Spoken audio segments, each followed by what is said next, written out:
Welcome. Welcome. Somber news to start with. Mike Leach, Mississippi State head coach, they just did a release 30 minutes ago that says Mississippi State University head football coach Mike Leach remains in critical condition at the University of Mississippi Medical Center in Jackson. Extent of information that MSU has available regarding Coach Leach's condition. No other comment at this time. Updates on social media when it becomes available. The family respects privacy. From what I understand, he had walking pneumonia for a very long time, and he was helicoptered from his home to Jackson yesterday. And a lot of the local reporters down there are saying it's a very dire situation. So hopefully they're wrong, and hopefully a miracle is going to happen because we don't want to lose a great coach and one of the best personalities we've ever seen in college football. There's no doubt about it. I mean, prayers for Mike Leach. It's that is a crazy situation, and we talked a little bit briefly before. I've watched so many of his interviews because I enjoy. Obviously, I think he's an innovator in the offensive game, no doubt. With his offense and the whole mesh concept and all that kind of stuff. So he's a brilliant mind. But I've seen at the podium because I enjoy watching his personality and the coughing and the clearing of throat and but not like a few, like a lot, and it kept as the season went on, it seemed to progress. And I have no idea if these things are related. You might know better than me, but like I did see it and think, like I know those guys, it was one of the downsides of I would guess of college football, right? Like if you or I were in that situation, like we have enough downtime that we might just say, "Hey, let me just go over to the doctor," and get this five. The way I am, I would go to three or four if I didn't get an answer that was made sense. But I can understand the rigors of college football. You go to a doctor, they say it's something, and you just if they're wrong or they don't get the magnitude, sometimes you just kind of move on and think, oh, maybe it's nothing, and it's just something that I have to deal with. And it's terrible news. I mean, just really, Yeah, I don't have any information on it or inside information. Even if I did it, I wouldn't say. But yeah, the busyness of college football and college football coaches, where it's 365 days a year, and you're always doing something, whether it's game planning or practice or watching film or recruiting. Now with NIL and the portal, I mean, it's just constant, constant. So even if a doctor did say, well, listen, you need to take some time and rest or get better, it's hard for coaches to do that. And I'm not sure what's happened here or why, this is all occurring. I don't have any inside information, but I do know, in my dumb world, when I've been told to rest for any medical reason, I just don't because there is no rest. And so if that's, part of this for Mike Leach, it's sad, but it's part of the game. So we're going to see and find out what happens. They said they would alert us on social media. It sounds horrible. When I first heard that he was in the hospital, it wasn't sounding as bad as it has over the last few days with the local people, saying that this is like a prayers miracle situation. right. So that's freaking horrible. So I don't mean to start on that, but obviously great respect for him as a coach and as a unique personality, and he's a very entertaining individual. He's a very sharp football mind, and that's something that has to be addressed at the front. And it seems dumb to move into what we're going to talk about, which is locker room squabbles with NIL and transfer portal because of it, and our promotion. But that's what we have to do. Is until we get further information, we can't really comment on it anymore.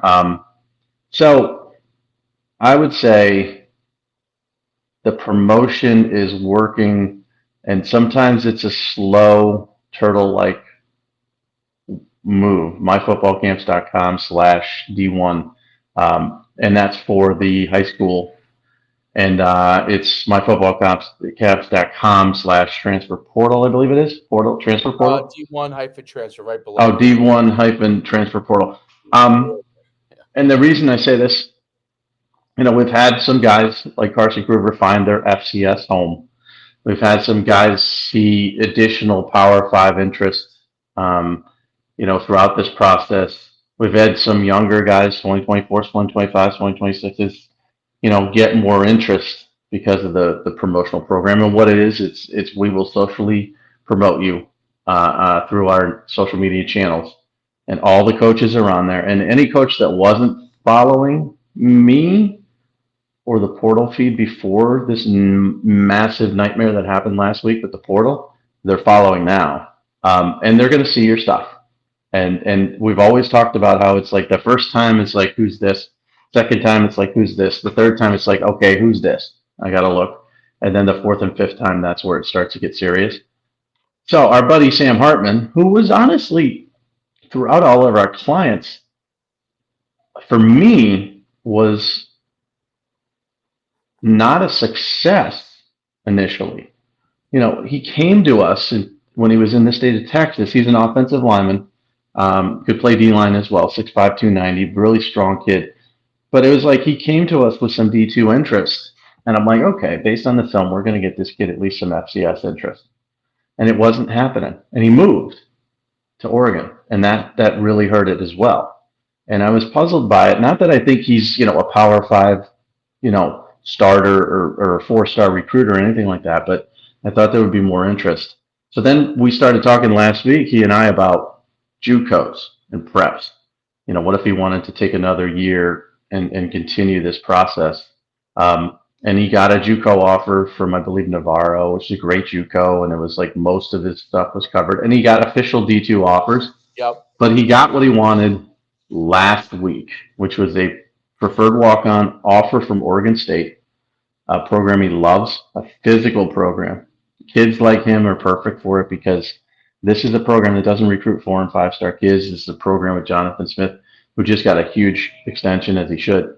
They recruit grinders and hard workers and guys that are overachievers. So now he gets to go there. He gets to he'll work scout team. He'll work as a preferred walk on. He'll try to work his way into the depth chart. But worst case scenario for him now, he gets experience there and he falls back to FCS. And you had mentioned off air, Portland State should have offered this kid, and they should have, Yeah. no doubt. And now I think the worst case scenario is if he doesn't work out at Oregon State, he can get that Portland State offer or something similar at an FCS level. So that's a success story, but this one was like, this took a long time. You remember he was one of our guys in the summer. He was one of our first guys, definitely. Yeah, yeah. I So, think that I think the lesson too on this is for the high school recruits, which is very different than the transfer portal recruits. For the high school recruits, it's a persistent, consistent process. And those are the two kind of words I would think: persistent and consistent, meaning the way recruiting is going, because the transfer portal is an immediate thing for the guys in college and they have to like make decisions quick on guys, and the guys who are left back might need help. And that's why we're here to help from that standpoint. But that's all a fast process.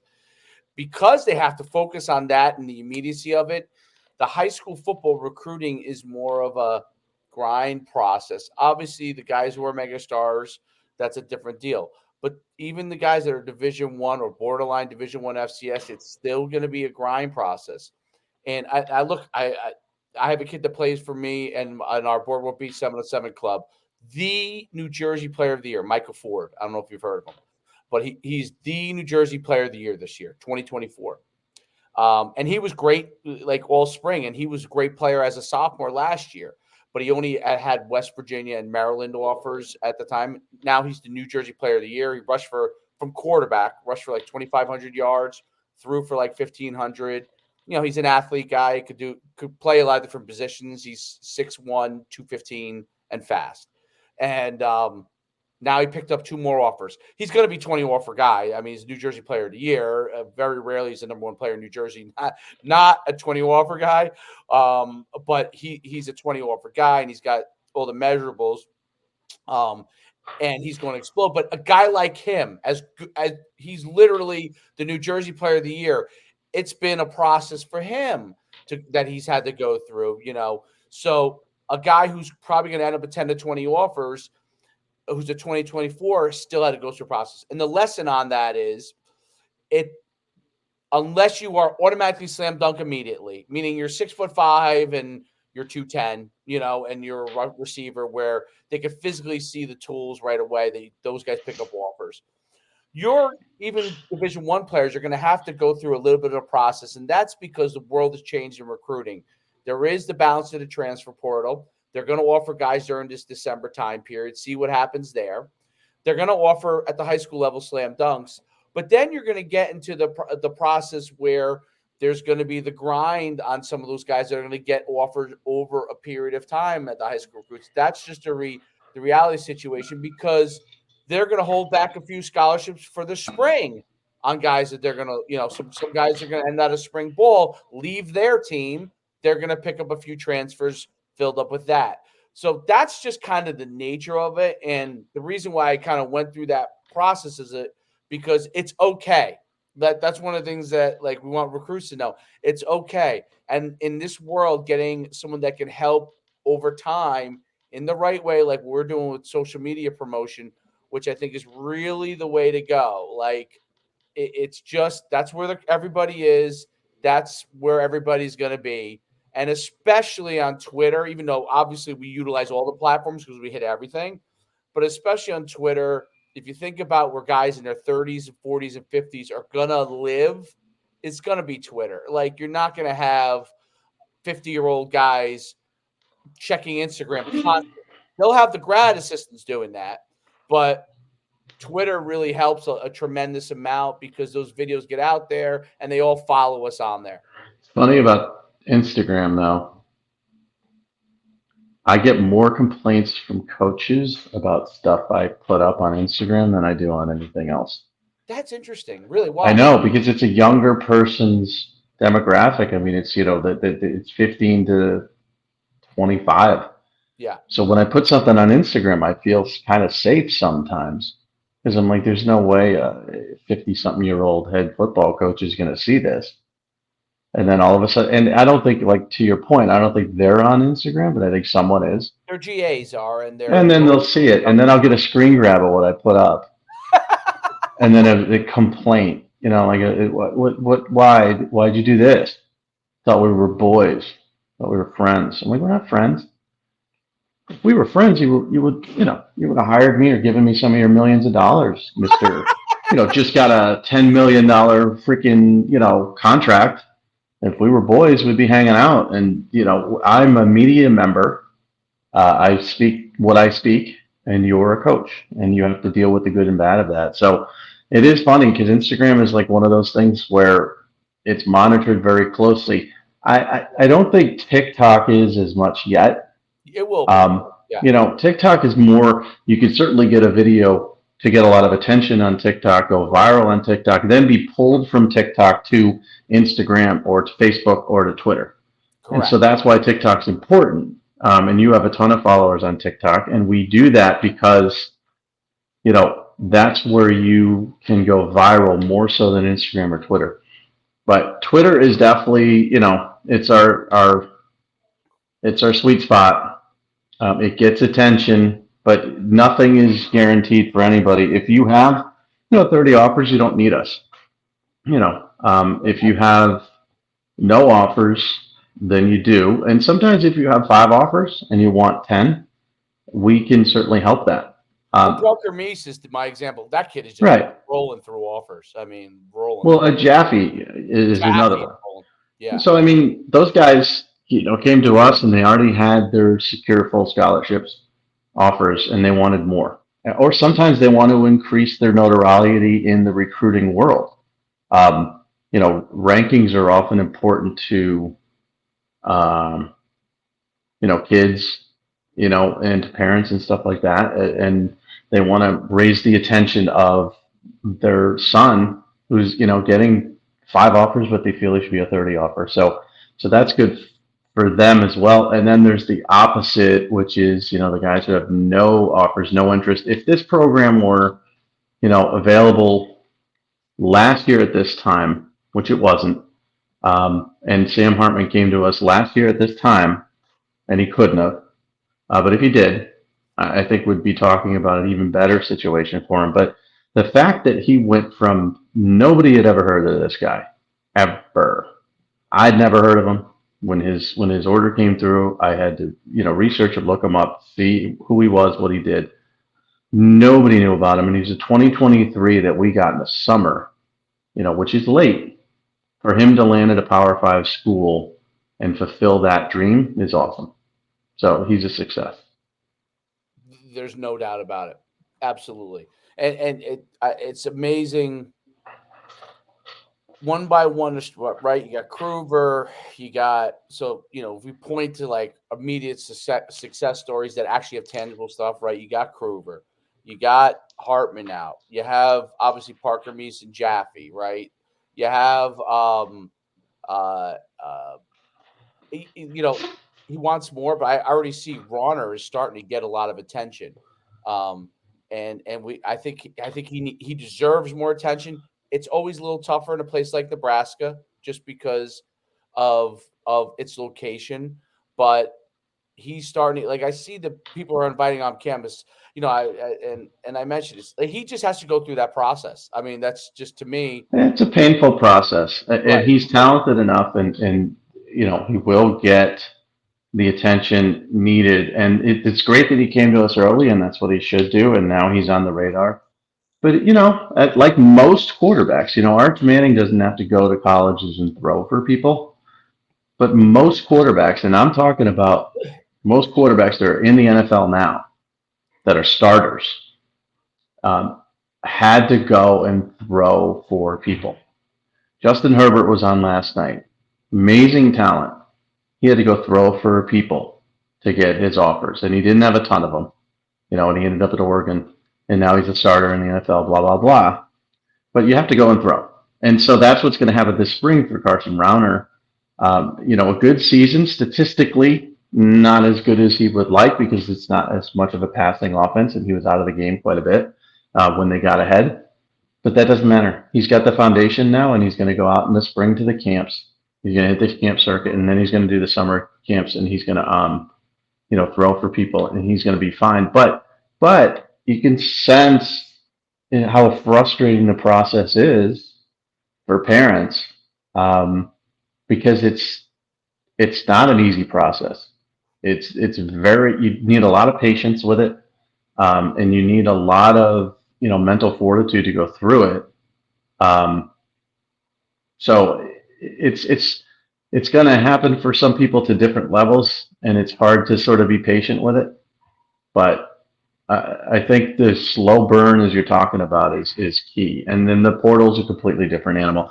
What's happening with the portal is that a ton of kids entered last week. Kids can continue to enter. We're over 2,000 people, 2,000 players from FCS and FBS in the portal now since August 1st, which is the cycle. This week, a bunch take visits, a bunch take spots. We've seen a ton of commitments. Next week, they'll take visits, and the following weekend is the dead period. And then once the dead period comes, that's when kids are really going to start needing a lot of help because spots will be taken, the early signing period will be over. Schools will have a very good idea of what their 85 scholarship team is going to look like. And that's when you're going to really need to be special to find one of those additional scholarships at the school you want. And that's where you're going to need us in our promotion program for the portal. And that one is going to be more desperation. High school, we got time, you know. Bryce Enlow got an offer recently. Yep. He would have never got an offer without this program. I don't believe. Um, it was slow, and we had time with him, even though he's a 2023. The portal, you got no time. So you're going to need to sign up for this promotion and hit it at the very least over the holidays. Probably now, but at the very least over the holidays. I think that's exactly right because you need to lead into the new year with a situation where you can really begin to to get recognized and get offered, and there's no doubt about it. There's no doubt about it. So, um, let's kind of move to, and you can go to myfootballcamps.com/D1 for high school. You go to myfootballcamps.com/D1 hyphen transfer. Um, did I say, yeah, transfer? Yeah. So, D1 hyphen transfer for transfers. I wanted to talk about it and get your input, okay? And I started to kind of talk to you about it a little bit. But the story, I'm trying to think if I can pull it up somewhere where I had it. I guess, I mean, I don't want to play my exact TikTok video I did on it, but long and the short of it is Tennessee. There's a rumor. I don't know if it's true, but they suspended a linebacker. You know that. That's kind of a fact, right? One of the Hmm. strong linebackers. Suppose I think he was suspended for one game, honestly, one but game, correct. suspended. Yeah. So supposedly there was like a mini mutiny or a mini like we're not gonna play hard type of thing, because it was a fight with an offensive player. I don't know whether it was the starting. I'm assuming it was the starting quarterback. That's what basically was put out there. Some, but nobody knows if it was the starting quarterback fighting with the backup quarterback over NIL, and the linebacker interjected, or the linebacker was fighting with the starting quarterback, and the backup QB interjected on the starting quarterback side. You know what I'm saying? So Yeah. we don't know the exact details on it, but there's something in there. And which leads to my bigger point is like everyone knows that this was going to happen at some point. If this is true, we don't know if it's true, because obviously that's just kind of what's been put out there. But it brings up a valid possible issue down the line, right? If you're, I think about where I play. When I played at UConn, when I was originally a running back, okay, I was a fullback, and I just think among the starting tailbacks, right? We used to use two tailbacks, right? If one guy was getting more than the other, that would have been a problem.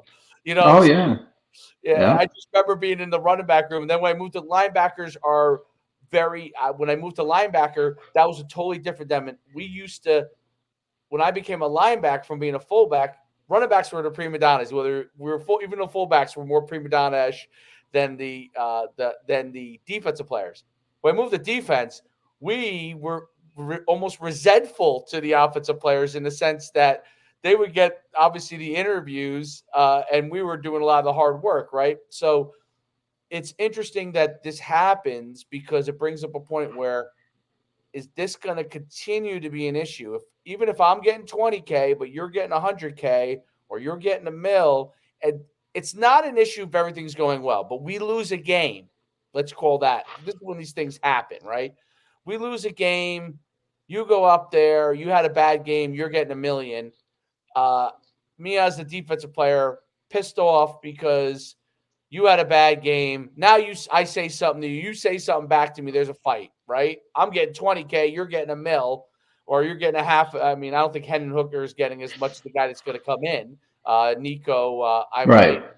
but he's probably getting some because he had such a great year, and I'm sure Sure. giving him stuff. I think That he signed with. I think he signed with the Mustard. Um, because remember the Vols fans threw mustard canisters at Lane Kiffin, so I think he signed a really lucrative deal with Goldens, oh, which cool. is funny. But That yeah, is funny. Hooker's making money. Yeah. Yeah, yeah. So I think that's an issue that is a it brings me to the staffing thing. So people were like, "Hey, there should be an NIL staffing group." Now people are starting to bring in staff there. There should be a transfer portal staffing group, right? I don't know where the rub meets the road on these things, but the truth is these are pro organizations. We can call them in the NCAA. They're in whatever league they're in. Okay, you can say whatever you want, even though it's a college, these are pro organizations. And in a pro organization, you have person in charge of sponsorships, right? The person in charge of personnel, the person in charge of marketing, the person in charge of player development. All of these things throughout the organization in the NFL's case, $1 billion enterprise. In college football case, $500 million enterprises. Not a billion, maybe. Some might be on their way to being a billion, but $500 million enterprise, right? So They have to have staffs in those situations. And there's no doubt in my mind that nobody is equipped at all levels to be able to handle these kind of things. No, not yet. And I don't know, budgetary, but there's still schools digging out from COVID. We hear about these TV deals and how much money there is and all that stuff, but you got to remember that a lot of that is allocated to the university, and it depends on the university as to who's putting what back into their program. Um, I think it's a situation where can you afford enough staff to handle this, and do you want to build that out the way you talked about? I think with the portal, it's important to have a staff that focuses on that and a separate staff that focus on high school recruiting because they really do end up merging. If you have one staff, they're going to be scrambling through the portal entries of FCS in late November, FBS in early December, and trying to get a head start on 2024 and close out 2023. Now, a separate NIL wing is necessary, but I don't think even that's going to help the babysitting issues that are going to have to occur because anytime there's a discrepancy in salary, there's resentment. Even when things are going well, team unity is very hard to keep constant. Working at a large company, obviously myself for many, many years and making more than everybody else for many, many years, there was always, resentment. There's always undermining. There was always attempts to diminish out of jealousy or whatever the deal is. People who make less are going to try to bring down people who make more. And it really defeats the team atmosphere. Now, you're going to have team players. I'm a team guy. I'm here for the team. And that's legitimately true. I don't care that I'm making, $1 million less than the quarterback. And I don't care that I'm a wide receiver and I'm making him look good by making great catches. I'm a team guy. You get those people, but human nature says there's going to be selfish people, and those selfish people may be resentful of somebody else making some more, especially if they don't perform. Now, Hendon Hooker had a great year, tremendous year. The only downfalls year the offense had this season was truly the Georgia game. I mean, they lost to South Carolina, and the defense was horrible, and the linebacker was suspended for that particular game. But it wouldn't have helped. I mean, the defense was awful. They got carved up. Hooker got hurt in that game. But the Georgia game, your number one team in the nation, you go into Georgia, biggest game of everybody's lives. The offense doesn't perform very well. Maybe the defense feels they're keeping it in, keeping them in the game, and resentment ensues after your first loss, and maybe you get a situation like that. It's going to get worse because we haven't even scratched the surface of NIL yet. The Nico Imalea, those offers, $8 million, it's made up garbage. He's not guaranteed $8 million. There's no $8 million high school quarterback. There's no company or booster club out there that's that dumb to throw that much money at them unless their name's Arch Manning, unless they have a huge national brand to that level where you're the nephew of two Hall of Fame quarterbacks. But there's a lot of money. So, for example, Cormani McClain is a cornerback who was supposed to go to Florida. He ended up going to Miami at the last second, and he hasn't signed yet, but he committed to Miami for a better NIL deal. When he was about to commit to Florida, the sources told me the inner workings of Florida for all those D-backs were, where's mine? This kid's, rumored to be making, whatever it is, $1.5 million. I've been starting here for a couple of years. Where's my money? And so those type of rumblings occurred. Then he goes to Miami, and the D-backs there all suck. They really do. There's not a good one that I've seen.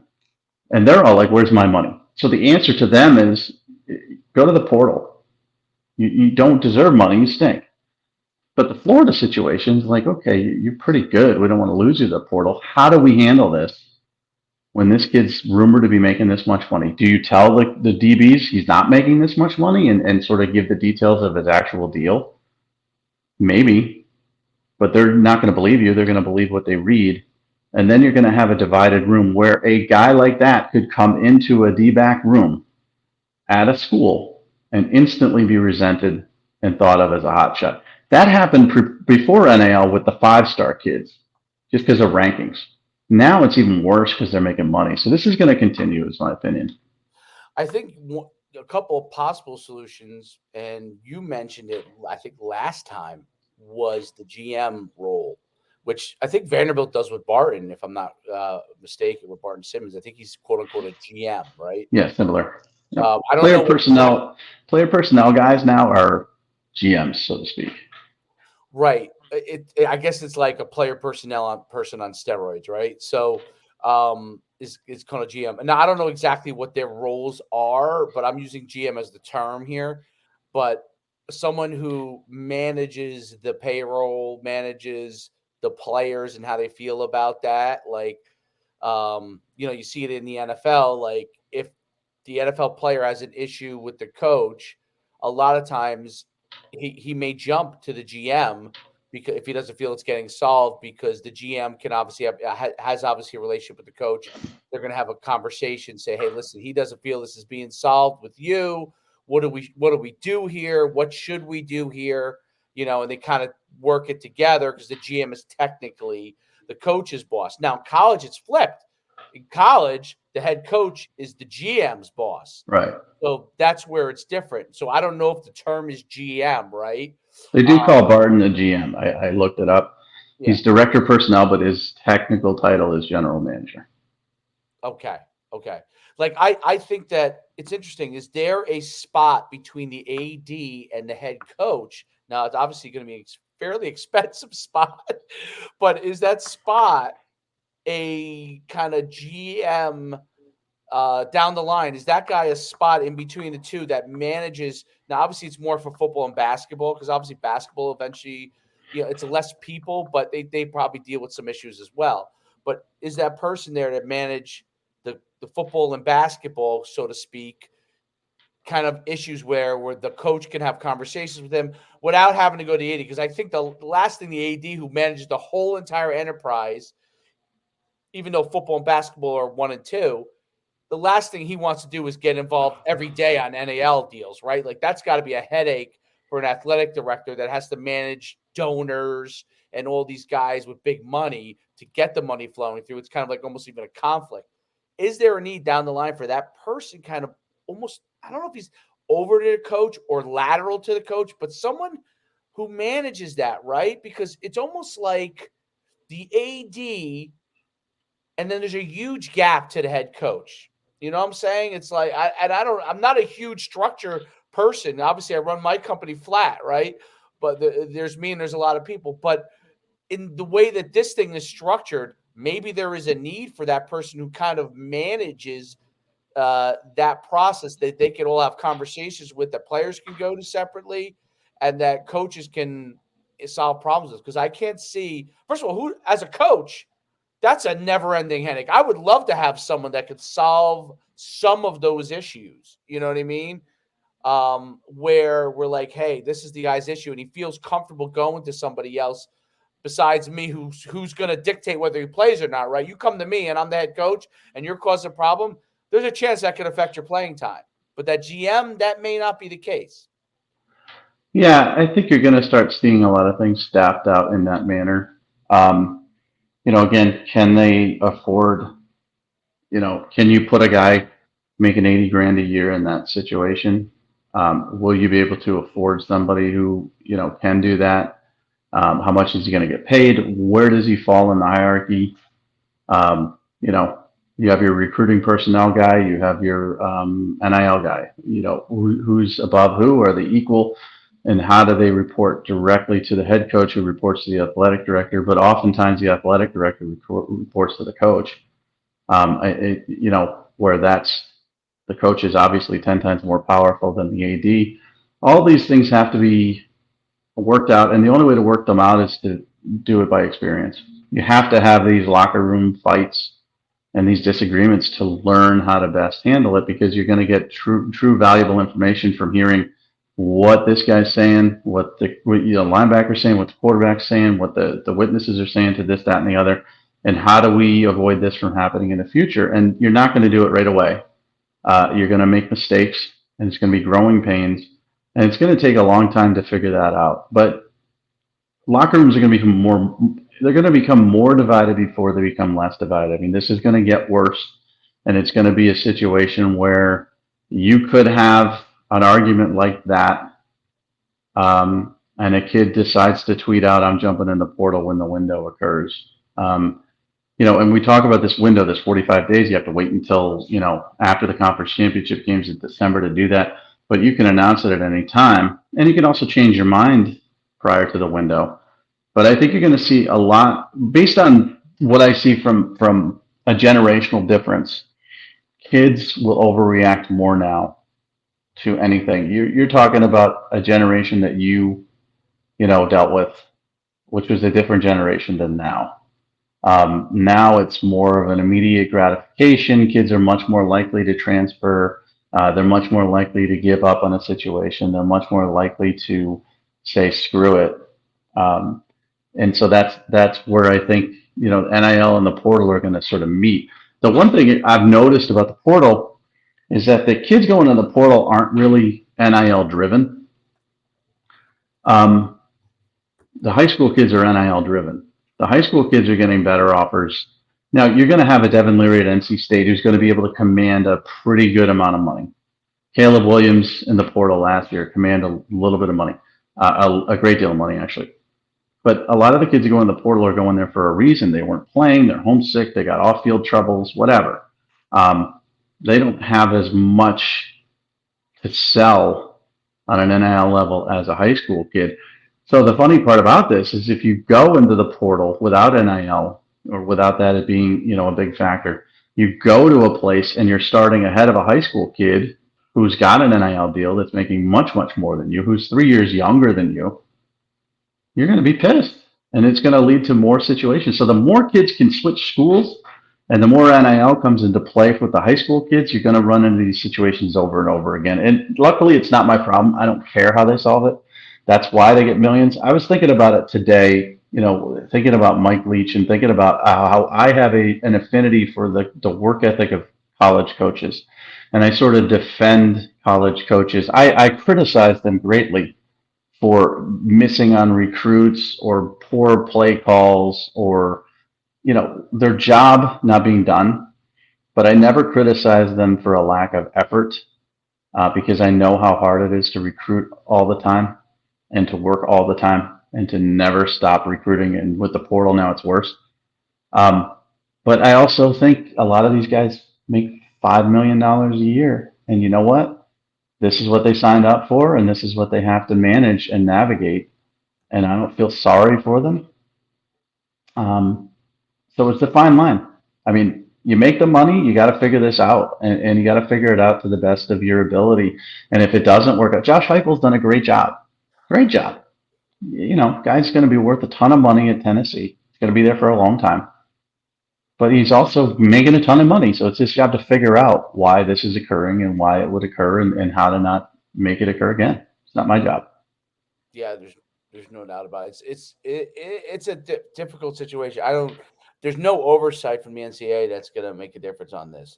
So I mean that cat's out of the bag. They're not staffed for that. It's not the NCAA socks. They're not staffed for that.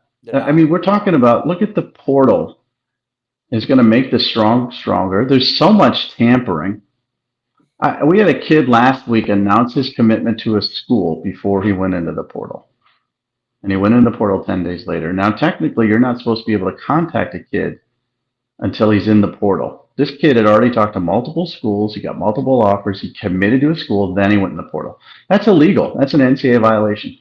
The school he committed to should be on probation or being investigated, but there's nobody to investigate this. And I saw an article the other day from, I forget, it was a college coach who said, if you're not getting ahead of this situation, especially with the quarterbacks, and essentially by getting ahead means tampering, then you're doing a disservice to your program because everybody else is. So if you're waiting for a kid to enter the portal when you've known he's going to do it for months and months and months, and I'll give you Hudson Card as an example from Texas. We've all known when Quinn Ewers transferred to Texas, he was on portal watch. He didn't go in that time. He didn't go in this season, but we all knew he was going into December. We've probably known that since last summer or last spring. If you're not tampering and talking to that kid ahead of time, then you're not doing your job. And the NCAA has no way to stop it. NIL is the same thing. There's no way to enforce any of this stuff. There's no answer from the NCAA side, and there's not going to be. And people who keep asking for it are crazy. I see this all the time. NCAA's got to. There's nothing for them to do. It's over. The conferences can probably do something down the line because they have a kitty of money that's getting divvied out, and they may have some influence on it because the athletic directors can get together within a conference and say, "Hey, we agree to do this." But there's nothing that can be done from the NCAA. The NCAA is basically a shell organization, in my opinion. It's That going away. It's going yeah, away I mean, too. it probably works for FCS D2 and D3. It probably works there, but at the No, highest level, yeah, it's it, going away. And either it's going to become a massive corporation that oversees all of this stuff and run like a business, or it's going to be conferences or individual businesses. So the SEC does business their way, the Big Ten does the business their way. But that's a good way to police it. Now, it's not a good way to police it between conferences. If the Big Ten's tampering with a kid in the SEC, what are you going to do? You right. can call Kevin Warren and say, "What the hell?" If he's let's say he's the CEO of the Big Ten corporation, but within your own conference, if you've got that type of cannibalization and there's tampering occurring, and a kid from Texas A&M's going to Arkansas, and he was tampered with like crazy, or the opposite, he's going from Arkansas to Texas A&M. Then, when you're a corporation overseeing the SEC, you can address that and Right. enforce it. But you won't do it across. The Big Ten. Honestly, they're going to pretend they care. But let's say Ohio State steals a kid from Florida and tampered with him for 6 months. They don't care. Well, who's going to? You think the Big Ten's going to slap Ohio State on the wrist for doing that? No, because probably the SEC did it to another Big Ten school prior to that. So I don't know what the solution is. I really don't care what the solution is. I don't. I was getting a question from one of my writers the other day, and he's a young kid, and he's really inquisitive, and he was asking me questions. I was in a bad mood when he texted me as usual, and he asked me, he's like, "So when do this is out of control, this portal stuff and NIL stuff, and when do you think this is going to be fixed?" And I said, "It's never going to be fixed." And he's like, "What?" And I said, "It's just never going to be fixed." He goes, "Well, how long is the NCAA going to last?" I go, "Not long, but it's going to be a few years before they're disbanded. And then individual corporations will probably propped up for the conferences, or you'll have one, massive corporation overseeing all of them. But it's not going to change anything." And he's like, "So you're saying to me college football is going to be an absolute mess forever?" I go, "Yeah, it is, because you brought in free agency and now pay for play, and you don't have a collective bargaining agreement. You don't have an NFL, type of a corporation status. You don't have everybody moving in the same direction.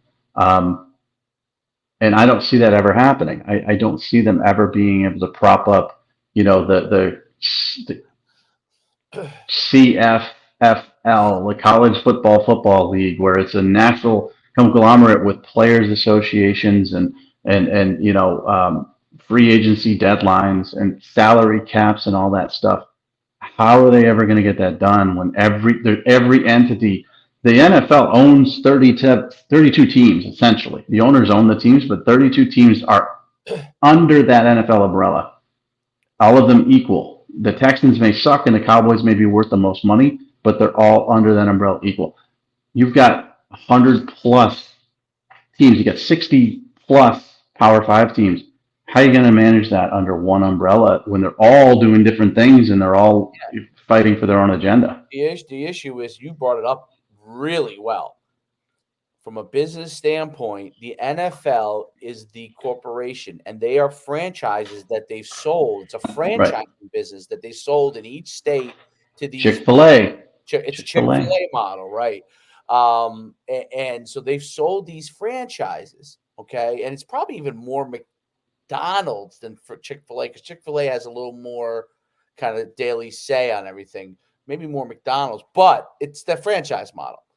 The the Colleges are individual corporations.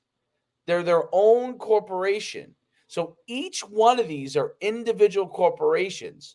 So it's Mike Farrell Corporation, Dave Schuman Corporation, John Smith Corporation, all being loosely operated by a separate corporation that really has no control over them.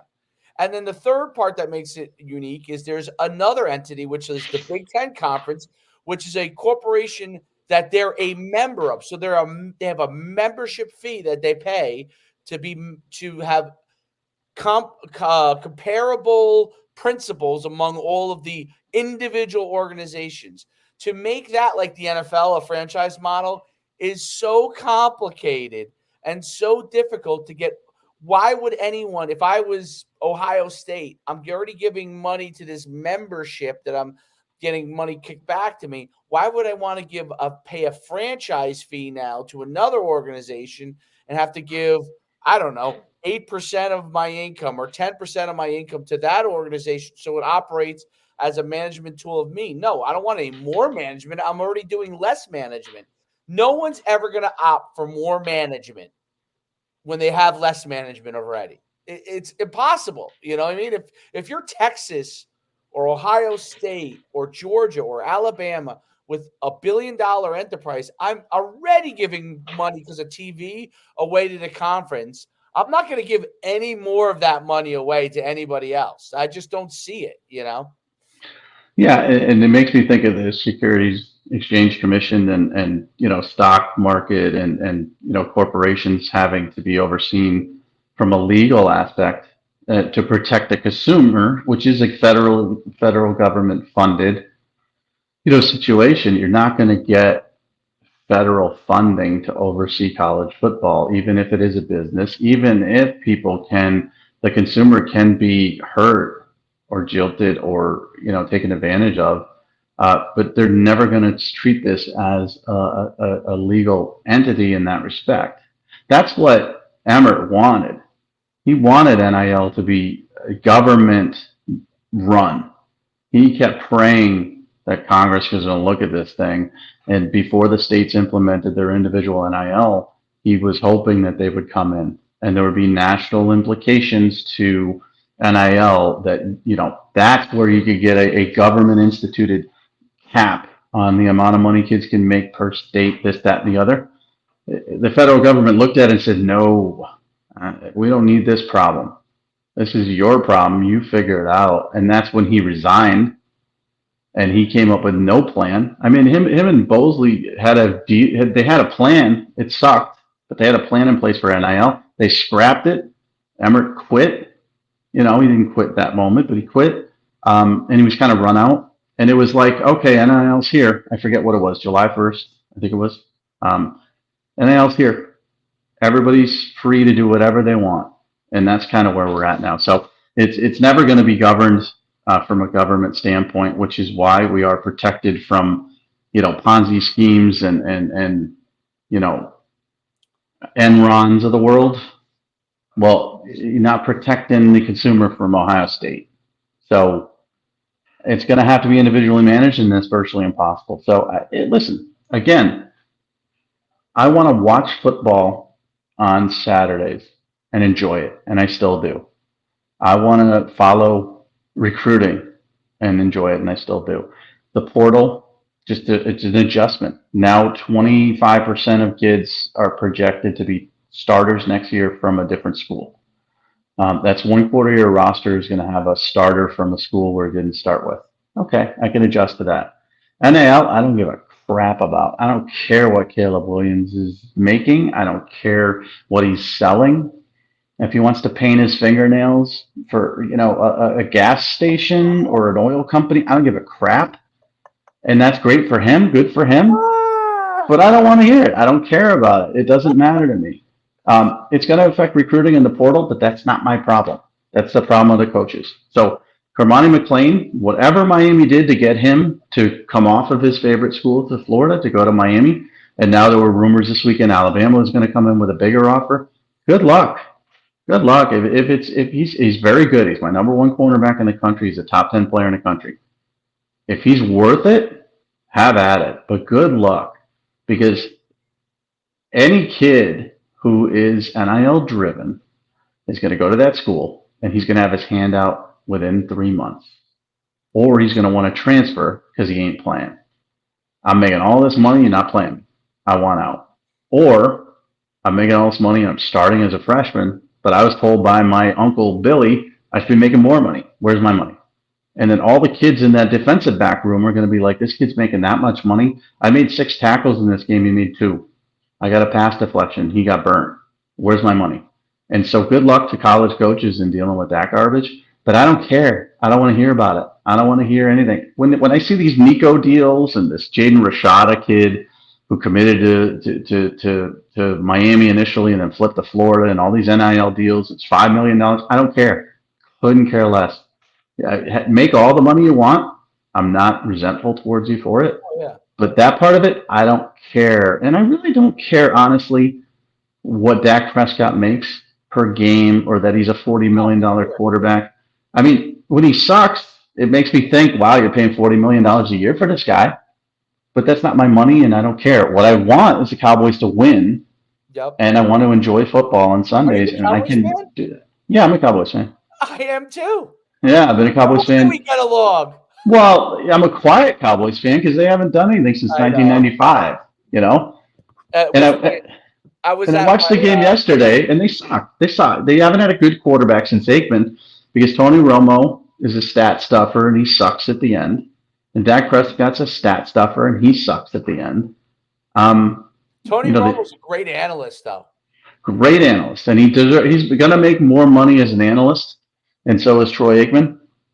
Than they ever did as players. Yep. But he's not. He was a good quarterback. Don't get me wrong. Right. He was. But he was not. He was frustrating as a Cowboy fan because I always felt, in the end of the regular season he was good, and then when he got in the playoff he sucked. And Dak is like, I don't know what I'm going to get from Dak.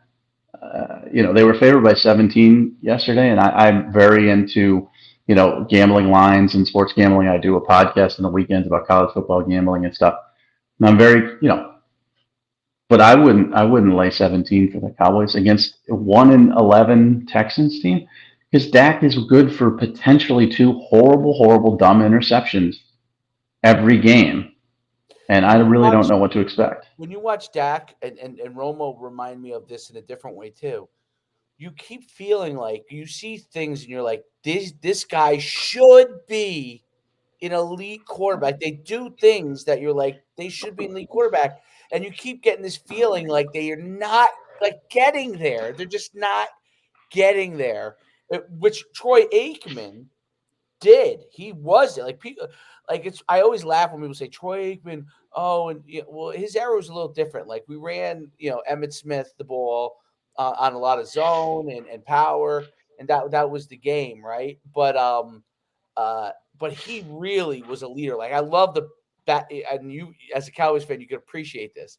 I love when I see the back scene stuff when he transitioned from Jimmy Johnson to Barry Switzer. He was very frustrated. His career, he had a couple of good more years, but it started going downhill because he said that he had to become the enforcer because Barry Switzer wasn't willing to be the enforcer, and Jimmy Johnson was the enforcer, so he could be the good cop. And he said when he had to be the bad cop and under the Switzer era, it really didn't work. But the fact that he was so cognizant of that, you know what I'm saying? Like really understood the interpersonal dynamics of what made a team good, not just his on the field play, but what the other players needed. Like it's no wonder he's such a great analyst. I mean, he really understands how other guys like what Michael Irvin needed. Like when Michael Irvin, he very difficult. Michael Irvin in the butt. He wanted to be, hey, Mike, I know you did blow this weekend, but we need you this weekend to play well. Right. Right. And he calmed him down because he's a volatile personality.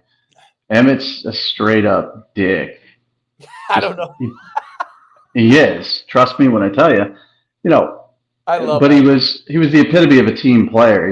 Yeah. And a guy who went out there with a separated shoulder. If you remember that game, it just was amazing in every shape or form. Now kind of a dick.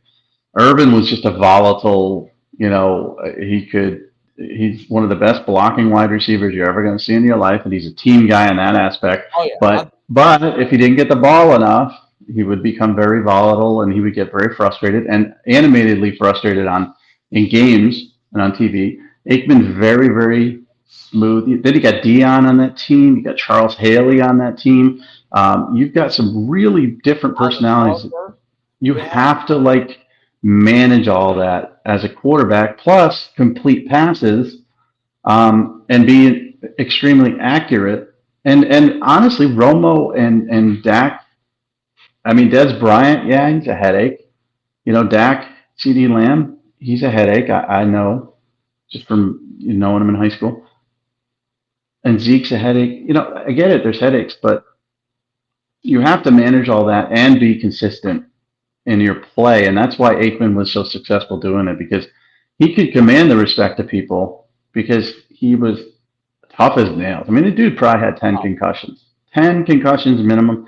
Him and Steve Young, they got their brains splattered so many times. And this was before concussion protocol, before CTE, before anything. You just got your bell rung. You'd be over there. There'd be no concussion protocol. They ask you what your name is and what state you grew up in and all that.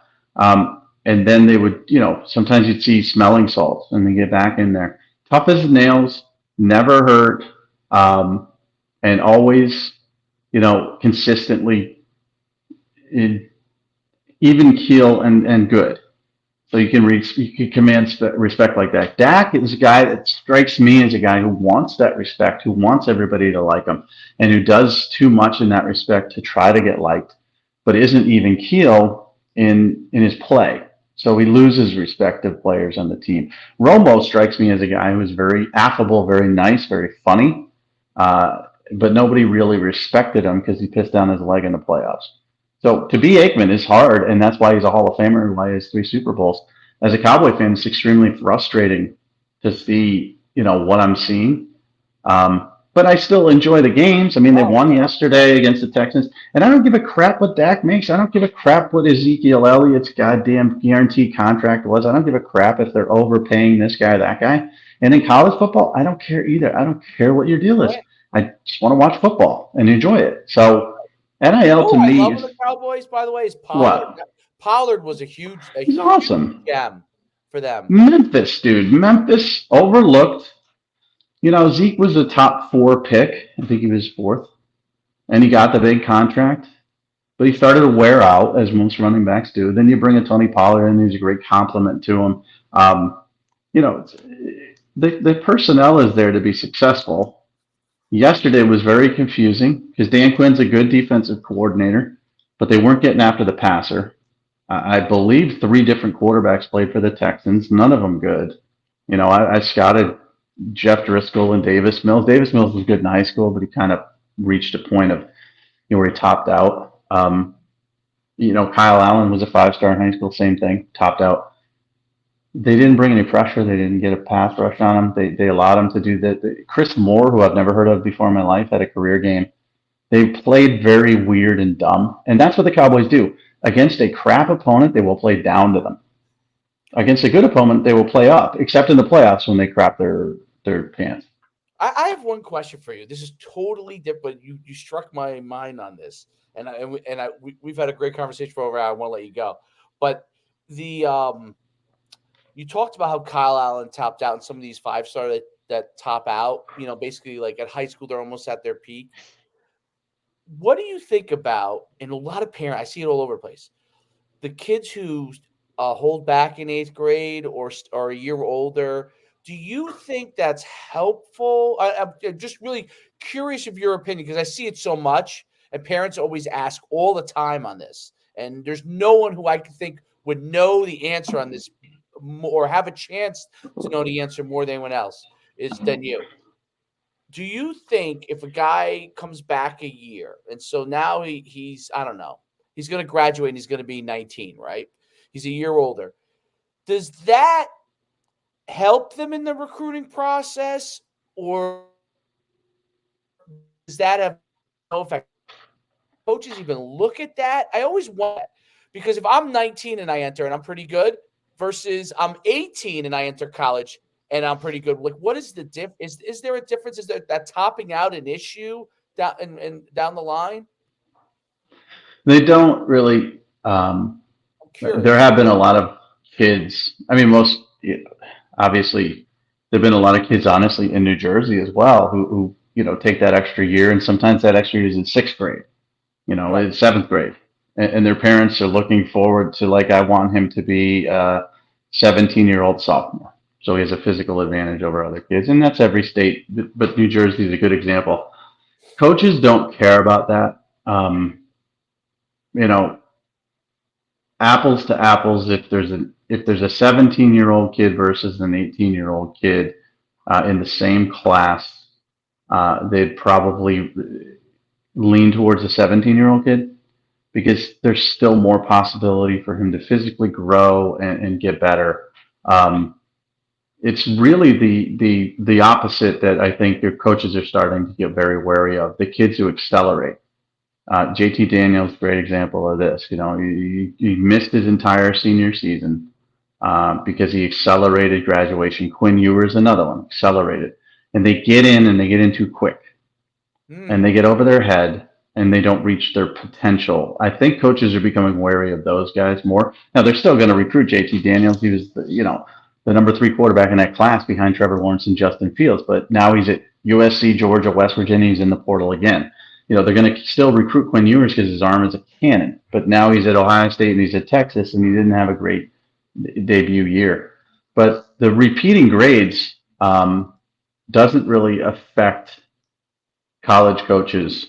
It affects the NFL though, because if you are a 23-year-old senior, you're not gonna get drafted in the first round as opposed to a 21-year-old kid because you got less time to reach that 5-year first round guaranteed rookie contract. You're going to be 28 by the time that comes up, whereas a kid who's 21 is going to be 26. Huge difference. So the age thing, if I were to give advice to parents, don't push them forward.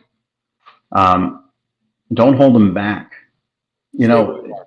yeah, because that's the thing is like where you are is where you are, and you need to understand for your own purposes in getting better where you are. If you accelerate and you're playing all younger, you're the youngest kid who's playing older kids.